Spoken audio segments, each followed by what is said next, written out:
Cybersecurity concerns are ever evolving. OT cybersecurity is even more complex, and it's so much more than just software and hardware. How do you stay on top of it all? Aaron Crow has over 25 years experience with cybersecurity. 15 of those years focused on operational technology across multiple industries, and he wants to help you. Welcome to the Protect OT Cybersecurity Podcast, brought to you by Industrial Defender. Now here's your host, Aaron Crow.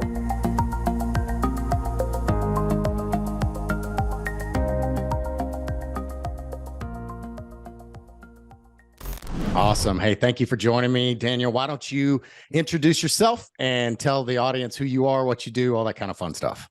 Thanks, Aaron. Excited to finally be here and to see you on video, even though we have had a chance to meet in person now. My name is Danielle Jablanski. A lot of people call me DJ or Jabs. I'm currently an OT strategist for Nozomi Networks. Nobody really knows what a strategist is. So internally and externally, I serve as basically a sounding board, whether that's for new ideas, go-to-market strategy, vendor agnostic overviews, product announcements, PRs, blogs, bylines, podcasts, anything that I can provide a unique perspective on or have people gain awareness or think about things with a different perspective is really where I fit the best as a strategist in my position. Awesome. So tell me, how did you get into this? How did you start in this OT world of doing all this analysis and such?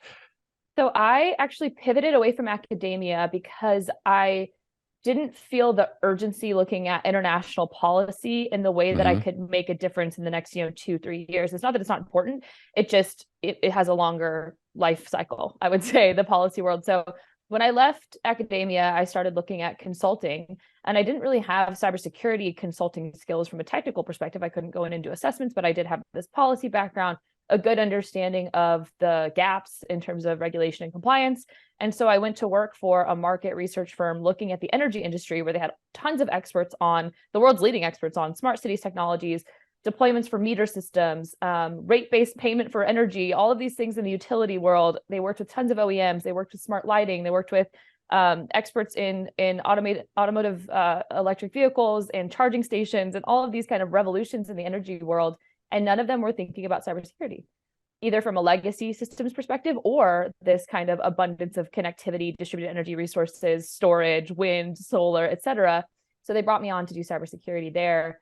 They asked me what I wanted to write about, and I said, I want to write about intrusion detection systems for industrial control systems. I just happened to get lucky, honestly, picking that topic and becoming an expert on that TAM data. But when I looked at the data and I looked at the evolution of the market from about 2010 to 2015 to 2017, all the acquisitions in this space, I thought, wow, this field is exploding. I come with a nuclear weapons policy background as an analyst. I want to apply that to this field. And actually, I was talking with Nozomi several times as an analyst at Guidehouse, and they wanted me to do this independent research for them at, a couple $100 an hour. Sure. And the more we talked, they were like, why don't you just come work for us? And I was like, that sounds great. So that's how that happened. Here you are. But I took a leap on the consulting front to work with that team. And that team still is an excellent research firm, at the forefront of all these cutting edge technologies. But now I get that foothold in security, which is really my home. It's really what I love to do. So. Yeah, it's incredible. I've been in this industry for a long time, working in power generation and all of that. And it's incredible to me how difficult it is to build in that cyber, until either something bad happens, some right of boom, or regulation, et cetera. It's not something. It's almost like the analogy of cars. Nobody wore seatbelts before they were forced to wear seatbelts, and now everybody wears seatbelts just because it's what you do. My parent, I told you right before this, my parents are in town visiting, right? So my parents never wear their seatbelts. I'll get in the car and the car's just beeping at them. I'm like, put your seatbelt on. It's not that hard. But They grew up in a time where it wasn't required. Ever since the day that I got my driver's license, having a seatbelt was required. It was regulated down to you get a ticket. It wasn't an option. Right. So many industries, especially in OT, cyber is an afterthought. It's not designed in the beginning, and many of these systems are 40, 50, 60 years old. So they're having to bolt on cyber anyway. So it's clunky and it's expensive. And how do we shift that? How do we change that mindset of it's not broke, don't fix it? Yeah, I love that. It's not broke, don't fix it. I think the main issue that I started to realize when I was really early on in my career is that there's a ton of false assumptions in cybersecurity. Whether you're coming from an academic background, a defense offense background, or you're thinking about war and strategy and the fog of war and all of that kind of planning, whether you're at the UN level for soft power, sticks and carrots, right? The market economy, there's a ton of false assumptions that go into cyber, and they continue to be proven wrong. So one of the assumptions for a long time was reputational risk. Well, we've seen companies survive massive breaches with really no reputational losses, and actually absolved monetary losses that don't actually get reported on because people move on, right? It's 24/7 news cycle. So they name this massive number, and then when you dig into it, it's actually protected by silent coverage and other policies. So they didn't actually pay out as much, and customers typically don't care. We've all been a part of so many breaches at this point. I was in the OPM breach. You know, we've all been kind of hit by one of them, and so we're disillusioned with that. So that's an assumption that didn't hold true for many years, that people thought would. There's a lot of offense defense ones, like I mentioned, with attribution, and whether that's a political decision. For a long time, people thought it was a technical decision. That's a false assumption, right? Technically not as difficult to do attribution as you might think. Politically, a little bit more risky. Time-wise, a little bit more risky. For legal comparisons, there's all of these concerns about, if we're not making good cyber policy on top of basically the CFAA, which has been the leading kind of court-ordered legislation for cyber, then courts are going to be starting to set precedents. And we might not like the precedents that courts set, but they only have so much legislation to work with. So it's a catch-22. And then I think the other piece that's difficult is translation. I have spent a lot of my career, specifically in ICS, just translating issues and risks that have been the same since the late 90s, the early 2000s, that have been testified on to Congress since as early as 2005. That's not to make fun of anyone. It's just to say, like, some of the stuff we've done for many years hasn't worked. And sometimes we need to repackage that, reframe those assumptions, question those assumptions, translate it in a different way, and then get policymakers and private sector leaders to just reconsider, to regroup. And one thing I love to remind people, and I've worked this into some of my articles, is cybersecurity is not a regulated market. We love to forget that. We think that we're going to ride in on stallions and just be the heroes. And there's this competitive market landscape where basically we'll tell you we can do anything, we can fix everything. And that's not true. We need to really be realistic about what we can and can't do, and some of those old school risks that we still haven't fixed, and discuss how we get around that. Because now you're looking at all these OEMs struggling with secure by design, which is very difficult for their product life cycles, for their chain of custody, provenance, all of those issues. I was talking with an OEM last week, I won't say who, and sometimes I say, as a strategist, I might be stepping over the line here, but I was like, you are going to be competing with Google in this market in 5 years. And on the call with they had a lawyer on there and some other people, and they were like, wait, say that again. And I explained it, and they were like, exactly right. And just that validation from somebody external, right? Like I said, a sounding board goes a long way for people to start reconsidering their assumptions and reconsidering, how do we translate those risks that have existed for many years, and basically kill our darlings for the things that haven't been working, and stop selling snake oil in the market, because that's a collective thing that we all need to start doing. So and it's such a large problem. Like it's the elephant in the room, and how do you eat the elephant, one bite at a time? But there's so many assumptions out there, and OT is lagging behind IT, and it's almost like we conquered, or we slayed these dragons in the IT world 20 years ago, and now we're having the same conversations in the OT space. You talked early 2000s, the first NERC regulations, and it was put a firewall out there, right? Segment my OT network from my IT, and that was it. Like, I've done that, I'm good, check the box, right? But we know from experience and from history that that's not enough. Like, that's a great step, and it's required. Passive monitoring, active monitoring, asset management, like all of these things are great arrows to have in my quiver, but I can't just get one of them and expect one arrow is all I need. I have to have an entire program, policy, people, process, and technology all wrapped together, and it's continually learning. It's not a finish line. It's not something that I can just, I bought this product and I'm good. I don't have to do anything else. It's like going to the gym. I can't just go to the gym once and expect to maintain my fitness. I'm going to have to continue to go back and go back and go back or exactly. Whatever you're focusing on. No, that's really important. And right now, as the market becomes a little bit more challenging, I would say, like the broader economic market, I think people are really regrouping on budget growth that doesn't match the TAM data. so the addressable market is out there, but I'm a monitoring solution. And for a long time, we've looked at other monitoring solutions that are main competitors. It's everyone competing for the same budgets. It's not just our very niche solution set, even though we think philosophically that's the best way to attack the problem. And I believe that fundamentally about Nozomi, but that doesn't mean that other solutions don't solve customers' problems as well. It doesn't mean that we're not competing with those solutions that are identical. And that really leads to conversations around the evolution of the market in OT doesn't really match the perfect categories for the tapestry in IT. So, when I was looking at smart city cybersecurity, I was able to break things down to data security, network security, these kinds of easy, SIMs and SOAR technologies, easy brackets. Yeah. For OT, it's actually really difficult to do that. Like, what is an IDS anymore in OT? Yeah. Because Nozomi is no longer an IDS, right? We still get put in that category, but it's very simplistic in terms of the products and the features. And that's true for a lot of different solutions, right? I'm not trying to paint ours as out there. I'm saying the market translation piece is still following, even though OT hasn't changed so much, we still can't translate it in the best way, right? Yeah. So that's another challenge. And then how sophisticated do we want to work with companies that might just be starting at late zero, right? Like, moving from an asset inventory into minimal security. How much monitoring do they need? How much data they have? How much data they want to analyze? How much data do they want to ignore? Right? That's an honest question, an honest conversation to have. But I think that comparison is actually lost. The product category comparison is actually not talked about enough. And I just wrote an article with Emma Stewart on this, talking about OT detection and whether or not we need a new category for response, because things are so much less automated in this industry. And I think it's just important for everyone to explore, right?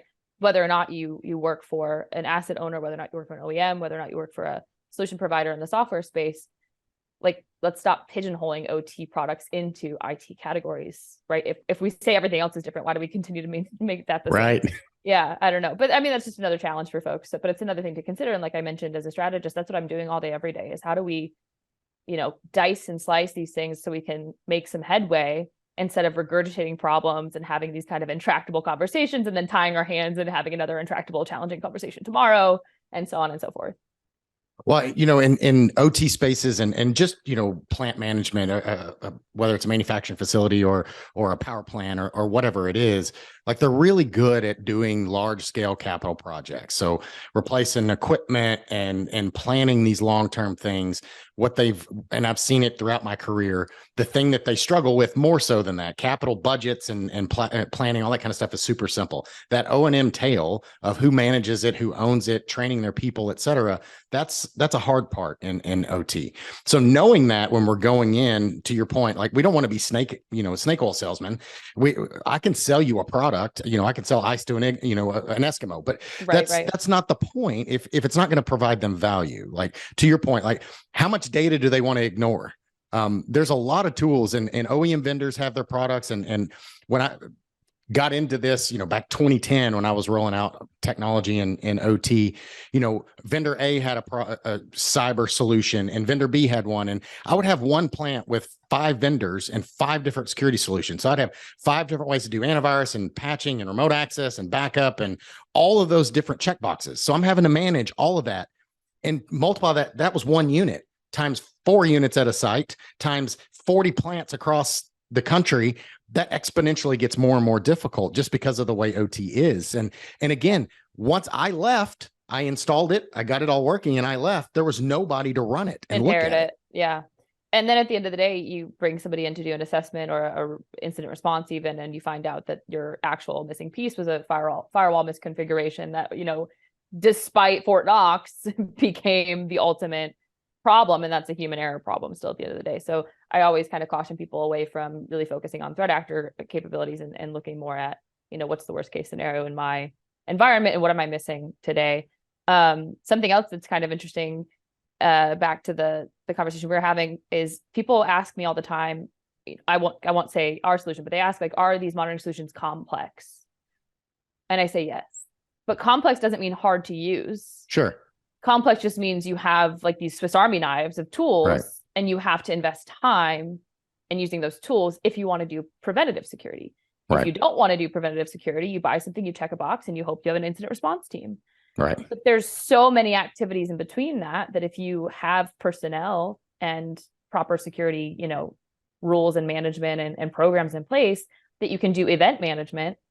And there's still no good definition on what an OT cyber event versus an OT cyber incident is in any industry, in any sector, in any network. We kind of know, you and I might know, right? But broadly speaking, there's really no delineation. And so, and on the IR front, managed services are wonderful. We work with many, right? But scalability there, if it's individual, unique, you have to send people out, they've got to run code on your systems, that doesn't scale well, honestly, for response. And it's also reactive. Yeah. So how do we do more proactive security and enable people to use our tools rather than just pipe our data to a SIM, which is great. It's useful. A SOC needs it. Yeah. But there's still more to be done. There's more training, there's more awareness, there's more usability, there's more data, like I said earlier. But it's a challenge, right? Because you have 17 other tools to manage and 16 other, strategic compliance measures to worry about, and 15 more mandates coming down, right? So those priorities are really difficult to analyze. Yeah. And, thinking about what's the worst case scenario? Worst case scenario is a bad actor, nation state is going to come and attack our infrastructure, our critical, the 16 vertical critical infrastructures. And if that type of thing happens and we're in hey, I'm expecting my incident response plan to kick off. Most large companies have, retainers with mandiants and et cetera, you name the name. There's a limited amount of people that they can respond. And if we had a nationwide massive thing that happens, who's going to get them? And how quickly can that small group of people, because really it comes down to how many people can they send out on those black helicopters to, exactly. So we're come down in the plant. An assumption. We're challenging an assumption that kind of underwriting in terms of incident response is going to be sustainable. And I don't think it is, especially given the talent gaps we talk about. Right. So it really doesn't matter which firm. Every firm is struggling with hiring enough people to do this, even on a response capacity. And then I think it's tenfold on a proactive capacity to do this type of security. It's really interesting. You mentioned kind of that cascading failure of multiple sectors being hit at one time. I don't think we give enough credit to when we're crossing some threshold of a cyber incident into terrorism.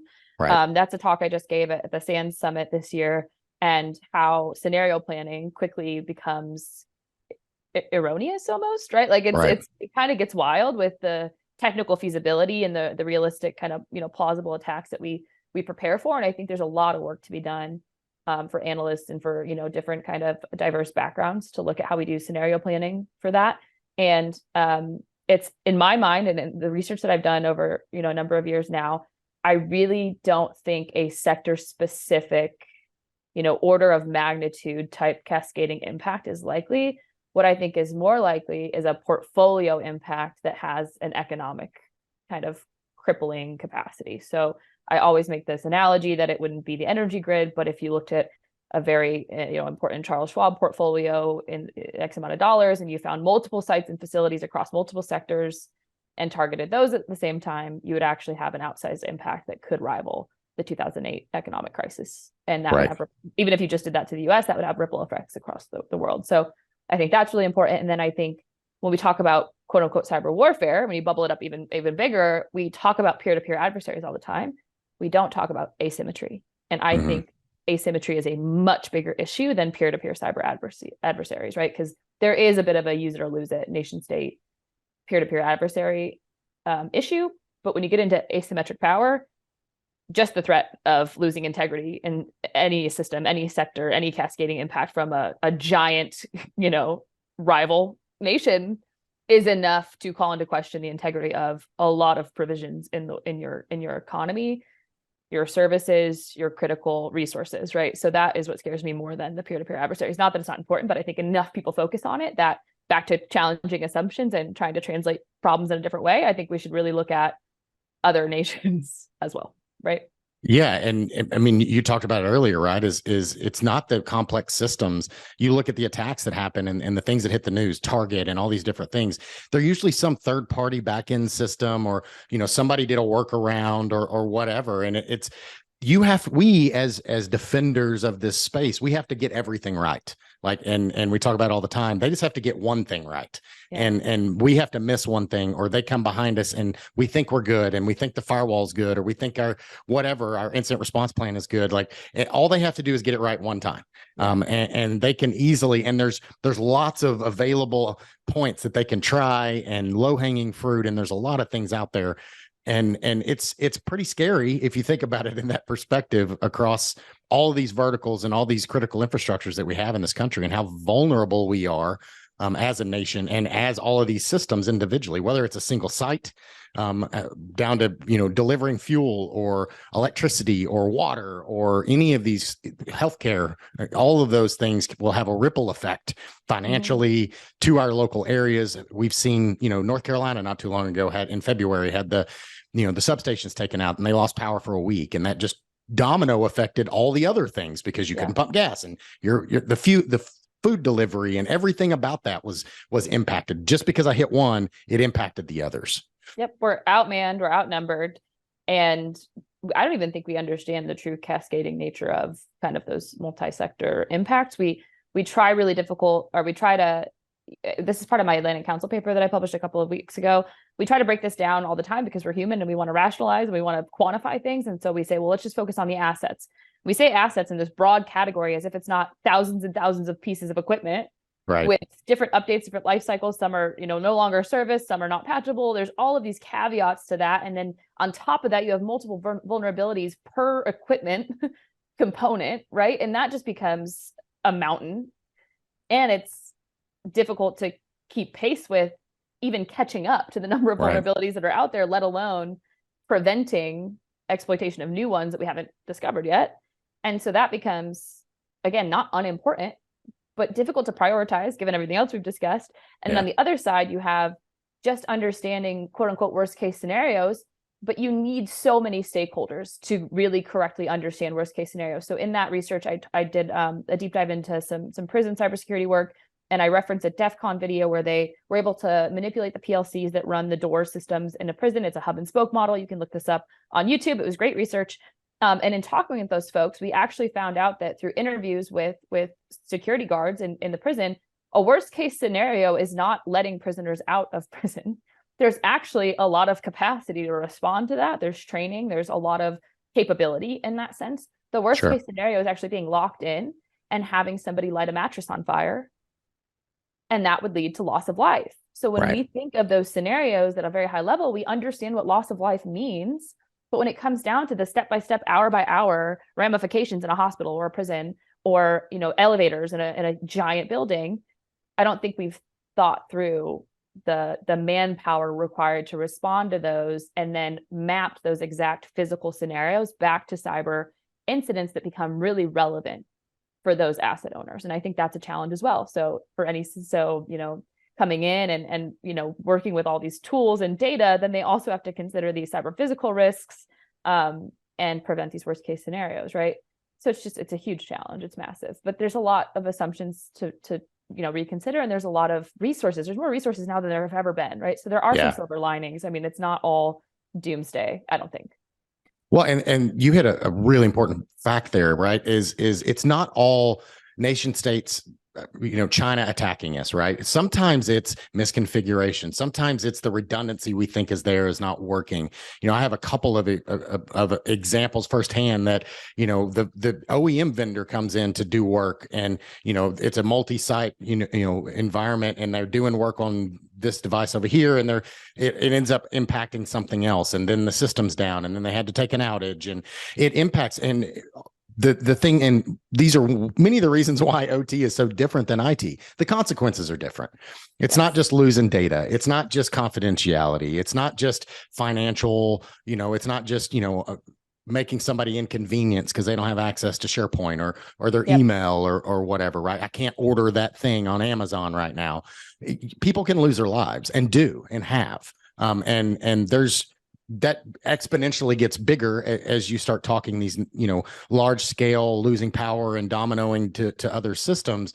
And that's not to be taken lightly. And so a lot of times I've heard one of the ways that we overcome this is stop thinking about this, to your point earlier, as an IT cybersecurity thing, and more think about it as a safety and business risk conversation. And it's not the I'm not worried about getting it in the article, because we know that we can recover from that, right? But losing people's lives, and that long-term effect that you can't overcome easily, and not that you would want to, right? No. So I don't know, you didn't say this word, but I think what you're really talking about is something that is a pain point for me. It kind of makes my head spin, and it's the word convergence. And I'm glad you didn't say it, but you're kind of alluding I hate that word. I do too. And so when I hear that word, or I hear some of the struggles that you're talking about when we talk to customers and asset owners, I try to break down what they think they mean into 3 buckets. Those buckets are interoperability, reliability, and centralization. Yeah. I say, if you are confused or concerned about some of the issues you just articulated, you need to go back and map out in your systems of systems and your tools of tools and your heart of hearts where your interoperability lies and its efficacy, right? Do things actually communicate in the way that you think that they do? Your reliability. Do you have too much reliance on something that can easily be taken out or targeted? And on centralization, did you purchase some fancy tools that are really just pretty dashboards and there's nothing behind them? And also, there's a lot of cloud capacity out there that just centralizes data and doesn't secure any of the pathways to that centralization, which means you've just created a single point of failure. The kind of most hyperbolic example of this is when the Jedi contract fell through for the government. I was like, thank God. I'm sorry for the companies, right? I understand that the squabbles were bigger than me in the millions of dollars, but in my mind, that was a single point of failure that needed more work. When it came down to it. So when I think about those things and trying to overcome them, so I gave you those 3 buckets: interoperability, reliability, and centralization. How do you fix those? Transparency, accuracy, and precision. And I just chose those 3 buckets because there was a recent Harvard Business Review article about cybersecurity and doing strategy in those ways, right? Transparency, accuracy, precision. Nothing about OT in it. So OT is always the stepchild, right? So Ted Gutierrez and I are going to write a paper about that. How do we map transparency, accuracy, and precision to the market for ICS, industrial cybersecurity and OT, thinking about the frameworks that we've borrowed from IT, where we continue to be left out of the conversation, right? So this starts to kind of help with those horizon issues. It doesn't solve everyone's problems, but it's just different ways to think about things and alleviate some of the stress. I mean, so many times I've been brought in after the fact to try to help, but a lot of these OT programs are being shoehorned in, and they're being forced down the plant or the operations side, and they don't understand it. They don't know why it's there. And they're not provided budget. They're not provided oversight. And you wonder why these businesses resist. Like this location, they don't have this stuff. They don't understand it. And IT's here, they don't understand it. And they're not they don't have the right stakeholders at the table to design this from the beginning, to make sure that we're getting the things that we need. We're not just trying to shoehorn in a product that the CISO likes, right? And I can buy products all day long that are great products, but if they're not implemented well and they're not getting the data that they need and they don't have anybody to run them, they're worthless. There's a line in my paper that I'll send to you afterwards that hits us on the head, and I will give credit where credit's due. It came from peer review from Megan Sanford. She actually said, consider this, and it's about a rush to purchase, and it's this broken cycle of cybersecurity, and it's how we basically push people to the market. The market will tell them what they want to hear. They'll buy something that they think they think they can configure it right, etc. And it goes through, and then when it comes to exercising and doing tabletops or planning, provisioning for stakeholders, they don't exercise to failure. So I'll pull out that excerpt and send it to you, but that's exactly right. You're hitting the nail on the head. And what I've told folks is you have to find a trusted advisor. And so I've said this on many different podcasts and panels. There is no trusted advisor in OT. I love CISA. I love our partners at CISA. I love JCDC. I love the Cyber Threat Alliance, right? Great partnerships, great initiatives. Everyone has a stake in the products and services that they're offering to the community. Even if those products and services are altruistic at heart, that's not going to save people from cyber incidents, right? So we have to do our due diligence and say, in my company, in my organization, in my role, I have to be my own trusted advisor. And that doesn't start with purchasing power. That starts with a literature review. That starts with the INL paper from 2017 that compares the technologies that have been acquired since then and where the market has shifted since then, and who's stayed alive and who's innovated and why. and all of this kind of roadmap conversations, and then, deployment options, bandwidth issues, right? You have to consider all these things. But I think when you start with a tool or purchasing power, you miss all of that analysis that has to be done. So I did the NRECA Cyber Co-op event, and I broke down this list of CPGs. And I said, ignore the pretty PDF, jump into the Excel spread. It's not as pretty, but it is way more useful. And you can break things apart and create, components of a program that you could actually start to work into your, budgets or your integrity for your systems, and execute on without spending any money, and reach out to analysts. I was an analyst. There's not a ton of them in OT, but that's their job. Interviews is a part of their quota. They are required to talk to people, and it's more difficult for them to typically find end users than it is for them to find vendors, because vendors pay for their research. Sure. So you don't have to spend $500 an hour to go speak to a contract or a consultant, but you just have to find them. Then that's the difficult part. And sometimes they shift. So, there's a handful of people at Forrester, there's a handful of people at Gartner, but that's what they do all day. They interview and talk with people. They want to understand peer insights, reviews, pain points, challenges, drivers of the market, right? That's all intel for them. So I've been working with some of the co-ops that were there to help identify those people, and hopefully they're a resource. I won't name any names because I haven't done any outreach, but you have to find a trusted advisor in that sense. Yeah. It doesn't have a philosophy, like now I do. I have a philosophy now, being in the market and not being agnostic about how you should do security and what works the best. Yeah. And larger organizations, the very big companies, et cetera, they'll have more cycles to do some stuff like that. The smaller municipalities and these small mom and pop shops, somebody that's starting from zero, maybe they don't even have an OT group or an IT cybersecurity group for that matter. They're even behind the 8 ball on that. And even the big guys have trouble with it, but these small guys are the ones that are really, really impacted. And as we've said with everything, those smaller, they can domino into bigger problems, right? So I hit 1 or 2 of those that have zero security, zero tools, zero people to respond. They don't have a instant response plan that, Mandiant's going to show up, or, any of these guys. They're dead in the water. They have a ransomware. The city of Dallas just got hit, and they can't run their municipal courts because they've got ransomware, and they can't do anything about it. They didn't do backups and just basic Stars stuff. Still made the playoffs, so it all worked out. Exactly. As a local, I wasn't here for that. I was in Florida, but what's really important, what you just said, is something we also don't talk about enough in OT, and I've never heard anyone else talk about it. But cybersecurity, as I mentioned, not a regulated industry, tons of massive providers, huge companies, multi-million-dollar organizations. However, there are more mom and pop consultants still alive, and very, very wonderful people, programs, services that we shouldn't kick out of the market, right? That we don't talk about enough in OT. We need to build that up as well. So if an asset owner can't afford a massive tool or network security, IDS, data diode, gateway, SBOM, whatever it is, if they can't afford that, but they also can't afford even a grand assessment, they could probably afford an independent consultant. Right. And there's tons of them in IT. And there's a bunch of, LLCs that do incredible work. There's a bunch of veteran-owned ones, right? And so I think we should talk about that in OT, and how do we build that up?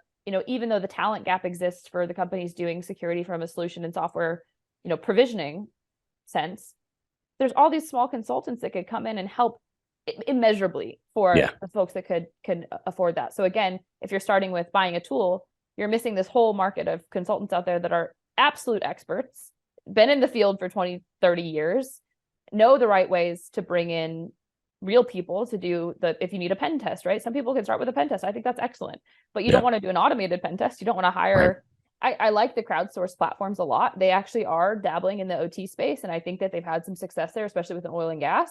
But I personally wouldn't suggest a crowdsourced platform. Also, they probably can't afford it. I would still suggest the person that's going to come do a physical security test in an Amazon vest, and then bring in the USB and cycle through what your cyber issues might be. Look at your corporate networks, look at your public facing internet, risk landscape, and do those things that are considered not basic, I wouldn't say, but maybe mundane, and they're overlooked when there's like sexy new products on the market that you want to go purchase and deploy and play with and check your box. For mom and pops, I would say consultants are the way to go.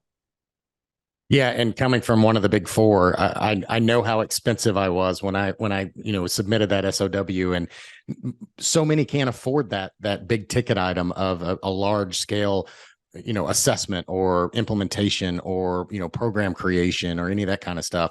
But that doesn't mean you just do nothing. Like you said, like I really like that idea of there's so many guys and folks out there in the field that have this experience, that are giving their services that you can afford. And honestly, it's better to start there than it is just go buy a product that you don't know. Yeah, maybe it's going to check a box, it's going to do something, but is that the right thing to do? And that's the thing that's missed so many times. Is it's not that these products are bad. It's not these products don't provide value. It's that maybe that's not the right. If I had $1 to spend, where should I spend it? Maybe should it you're be not ready on this? for it. It could be, I need to wait until I do X, Y, and Z. Like I don't put the roof on before I put the walls up. Like it doesn't matter how great my roof is if I don't have the foundation and everything else that it can sit on and build that house, right? You then might also spend all this money on something that actually uncovers a bigger security issue, and you don't have any money left to address that issue.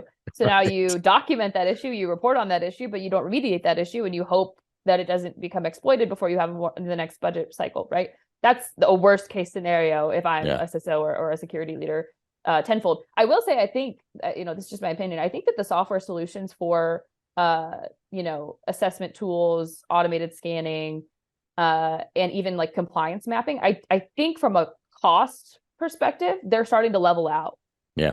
So if I'm working with a really tight budget, first thing I'm going to do is look at this as CPGs, break them down by cost, see if I can find a cost perspective working with my budget that touches as many of the NIST CSF buckets within the CISA CPGs. It's way too many acronyms, but that's what I would do. I would say, how many boxes in the NIST CSF can I check off with the low cost CPGs given my budget? Do I have leftover money? And then from my risk profile, from my understanding of past assessments, from my understanding of personnel gaps and tool gaps, is there another performance goal suggestion that I have enough budget left over? And it might be a little bit more complex or a little bit more costly, but that's my next step versus going out and spending all of my money on detection, which is one of the more, expensive tools, and missing some of the steps that I need to get there. Or could I split my budget and have, in this fiscal year, a consultant come in and do a software solution for an assessment, whether it's a compliance assessment or a risk assessment, marry those two and work with that consultant to build my budget, build my plan for the next year. Right. However, we also work with companies that are massive and they don't have the luxury of waiting around for a consultant to tell them what to do. They have global operations, they have multiple sites, and that's where a detection tool is the first step for them. And we've seen that, right? That's our product margin. So that's also very useful. And then things are illuminated for them immediately, and then they have too much work to do because we've given them too much intelligence based on their own data. So, it's a win-win, but it's also not an ending point. It's not a finish line whatsoever, right? Just because they have the ability doesn't mean that they have the remediation tools available immediately. And it's surprising to me how few get that as well, even in large companies, right? Is it's not a finish line. Like I know I've said it before, like I can't just buy this product and check the box. Like it's an ever changing, evolving environment. Like the bad guys are not stopping trying to find vulnerabilities. That's why we have to continue to patch and do all of these things. And we do this in IT and have for years.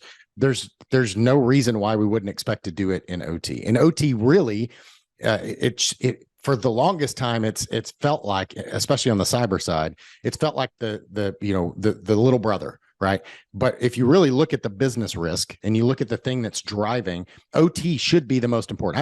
I should be spending more money on that than I am in IT. Manufacturing gets that. Manufacturing is starting to be like, oh my gosh, yes, what you just said is where I'm at. Please help me. Tell me everything I need to buy. Tell me everything I need to do. Tell me what color shirt to wear tomorrow. They are manufacturing is awake. I hate the term wake up call, but I think that they are awoken.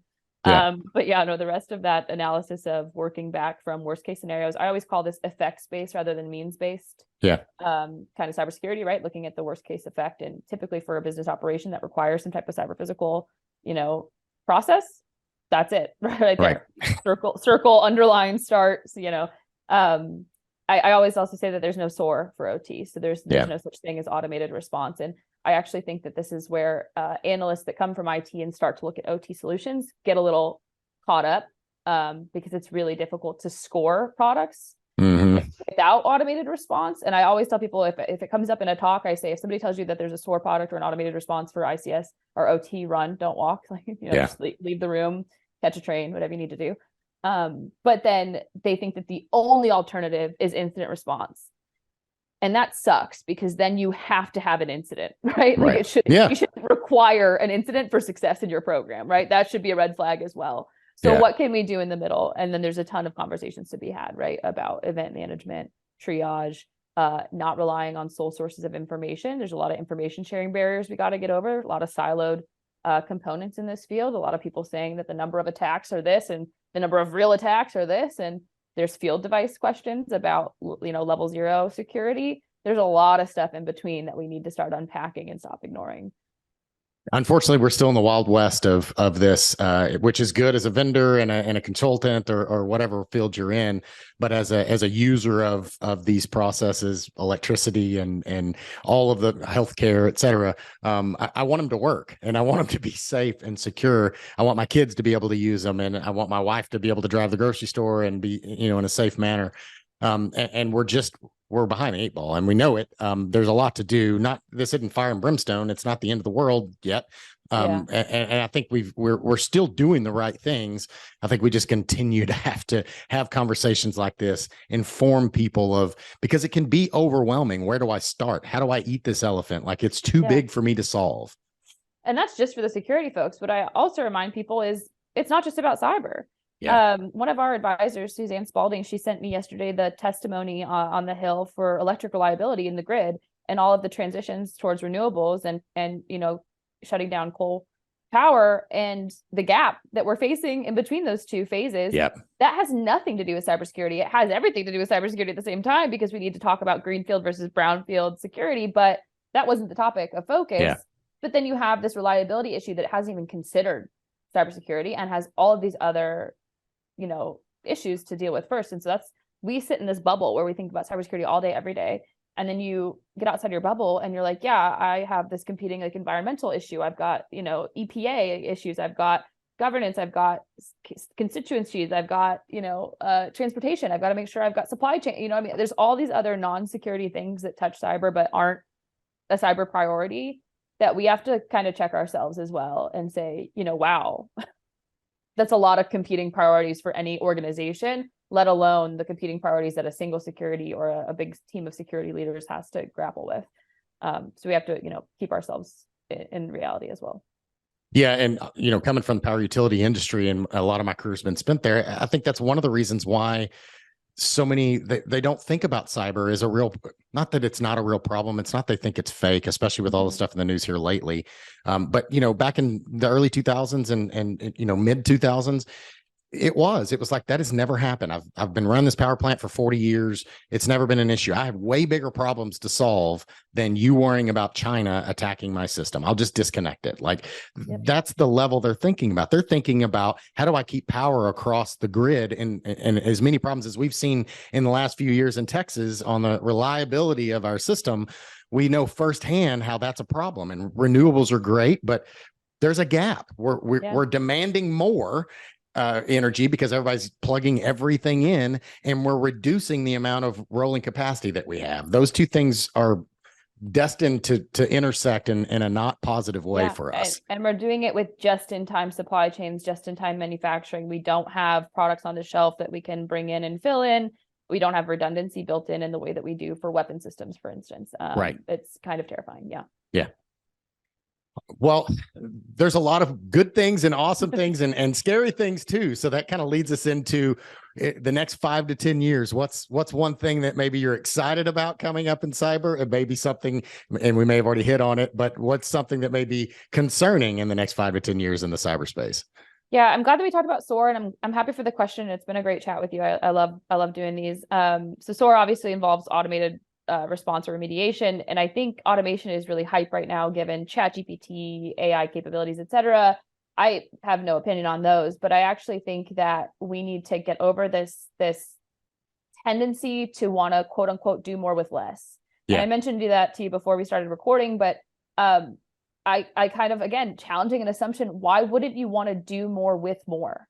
Right. We need more levels of corroboration when it comes to information sharing. You need to be able to understand the statistical significance of what is going on in your network, in your sector, in your country. We need to be able to build that scaffolding and start to break down the silos we have in information sharing. You are looking at embedding products and doing cybersecurity in these traditionally what we call DRIP environments, data rich, Right. information poor. Stop buying 17 products that promise you to do more with less. Yeah. And ask one or two of your products if you can do more with the data you already provide to them.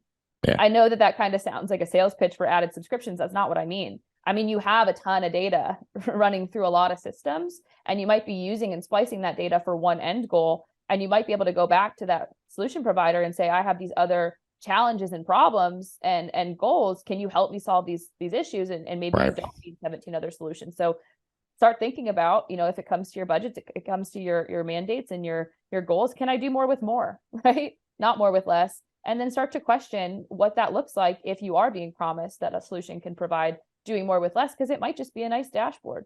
It might not really alleviate any burdens. And so you have to, again, be your own best kind of advisor on that. So that actually does excite me, because everyone talks about automation going into the offensive space.